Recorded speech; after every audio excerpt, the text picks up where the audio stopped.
Is this a good tank for your reptile? Today we're going to talk about it. This is the Thrive 40-gallon 36-inch by 18-inch by 18-inch starter kit. It's labeled as a bearded dragon starter kit, but it also says it could go for much, much more. For a price of $210 on sale, which it always seems to be on sale for some reason, it's pretty hard to beat even if you bought the parts separately. However, there's some major problems with this enclosure that we need to talk about. So the number one reason why this tank is, in my opinion, not a good tank is for the screen. The screen is way too thick, and you don't want a thick screen for your bearded dragon for anything you have, because if you have a really thick screen, your UVB, your heat, and much more can't get through the screen. And that's what we have here. This screen is going to block 65% of UVB for bearded dragons, for Uromastyx, for whatever else you have. And on this tank is labeled for much, much more, like Uromastyx, bearded dragons, leopard geckos, whatever you have. So pretty much if you have a UVB light, even if it's really strong,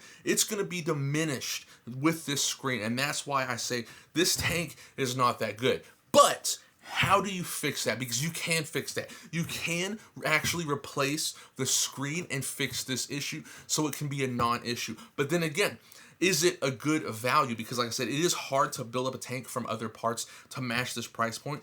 But the stuff you have to buy to replace the stuff this comes with, it kind of evens out. For instance, the top of this right here. So what you can do is you can get a screen. Just go to Petsmart. You can get the 36, I think it's 36.75. It fits most 40 gallons on here. It's the Habitat screen cover. It's also from Thrive. And you can just take this old screen off and then put this screen over it. Bam! Right there. There's your fix. Easy pleasy. And plus it doesn't have all the plastic outer rings and stuff that really like inhibits lamp flow and where you can put your lamps. I know they put like a screen door in here. It's like, oh, it's a feeding door. But honestly, I mean, like, I've never fed from the top. It's really not natural. I usually feed from the front for these. That's why you get a front opening cage, is to feed from the front, to see your bearded dragon and interact with your bearded dragon. If you hand feed them, it makes a bond with you and your bearded dragon. They get used to it. It tames them. So this is useless. Don't even worry about that, like I said. So this is the fix to one of the problems. Bam, like that. But like I said, again, if this is a starter kit and you're trying to save money, that right there just cost you $25, because this screen cost $25. So this is not the only thing you're going to have to replace out of the starter kit. A lot of people do like to use the reptile carpet, but for bearded dragons and other lizards, it's not really good. The reason for it, it's not really sanitary. It is a carpet, so when they poop in it, the juices go deep inside of it. And yeah, you could throw it in the washer, but the other reason, and it's the biggest reason, is bearded dragons and other lizards, especially bearded dragons, which this is marketed to, like to climb. They climb trees, straight up trees. They're on fence posts. They really love to climb, and they have the nails for it. The nails can stick into things. It grabs things, and when they're on the carpet, their nails get stuck in it, and they'll, like, you know, a lot of times they're good at not getting it stuck in there, but when they walk, it kind of is like, you have to put your fingers, you have to put their toes up, and it's not really that great for them. Bearded dragons do love loose substrate, and you can use loose substrate. You can use Repti sand, you can use Repti soil mixed with Repti sand, you can use the Australian sand from Petco, but a lot of people do freak out over the sand. They're like, oh, it's going to cause impaction. I heard it's bad for your bearded dragon. No, it's not bad at all. Bearded dragons live on sand in the wild, and a lot of people get confused with bearded dragons who live on the west and east of Australia. There's eastern bearded dragons, there's western bearded dragons, and then there's central bearded dragons. What we have in captivity is the central bearded dragon. The eastern bearded dragon is kind of like more wooded areas. This is one of my favorite bearded dragons, but the central bearded dragon comes from very sandy deserts. So if you do put your bearded dragon in this tank and he starts eating the substrate, like really eating, like grabbing mouthfuls, just then you have a much serious problem on your hand. That's not related to the sand at all. What happens is he has a deficiency in vitamins, a very bad deficiency, to where he's trying to make up that deficiency with stuff in the ground. If you don't know, a lot of vitamins we get is just from natural stuff on Earth.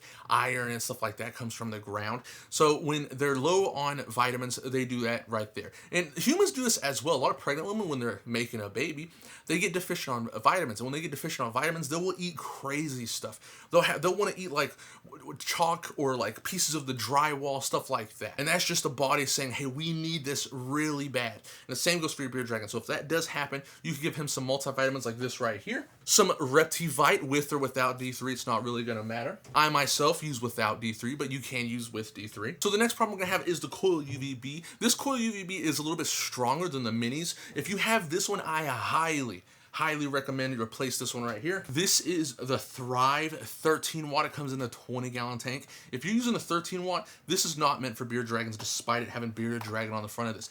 This is way too weak, and I can show you with the readings right here. Now, before I show you how low the UVB output is for the 23 watt bulb, I want to show you the recommended setup that is also horrible because the lamps are on opposite sides of the tank, and the UVB and heat need to be side by side like this. You don't want your lamps to look like it does on the box. The starter kit puts your UVB on the other side of the tank where your bearded dragon won't be spending much time, as he's going to be basking where the heat is. But even if you put the domes side by side, because of the size and the way they are, it's almost impossible to get a good UVB on the basking spot. The way that the screen is designed and the size of the domes, it just don't align very well. That's why I always say go with a T5 tube. It's much easier to get a good spread of UVB for your bearded dragon.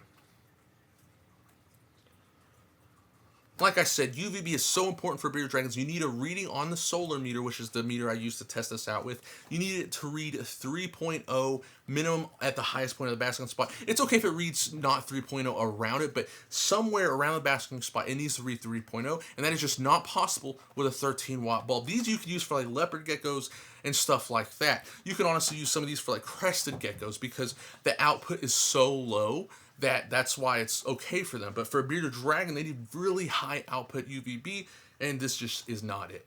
I would really recommend going with an Arcadia T5 or a Zoomed T5 like this right here. This is the Reptisun T5. I highly recommend this Zoomed, one of the best on the market. And you can also buy a T5 fixture from Pangea.com for $39, and this right here is like $26. You can get the Arcadia T5 12% for $22. It's really cheap compared to going to like inside of a Petsmart or like buying somewhere else like an Expo. Sometimes they're like $80 to $100. To show you the difference in strength, if we put this screen back on top of here, and I've tested all three of these, the only one to make it through is going to be the T5. That's what I mean. It's stronger, and that's what you want. And it lasts longer. These ones, you have to replace the coil ones.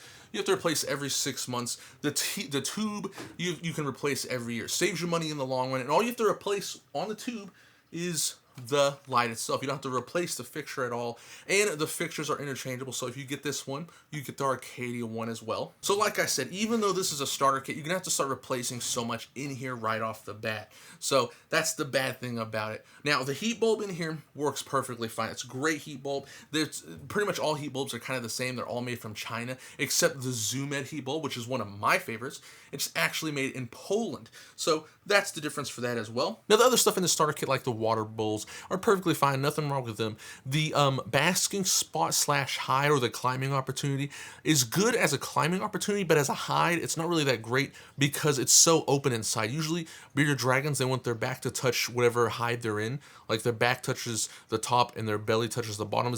They want to be very cramped inside the hide, and since it's so open, it's not that great of a hide, but I've seen people make it work. The thermometer and hydrometer, they'll work. They're not really that bad. I prefer the digital ones because they provide much more readings. They give you just a straight number. It's easy to store past information. You can connect it to your phone for the exact same price. My final thoughts on this, I'm going to give it a 4 stars out of 10. And it's only because I feel like it sets people up for failure. I don't like starter kits that set people up for failure, that puts you on the wrong foot going forward. And this definitely does that, because that screen, I'm telling you, I don't know what it is with reptile companies, but for someone who makes reptile products, they get it wrong nearly every single time, and it just makes me so mad.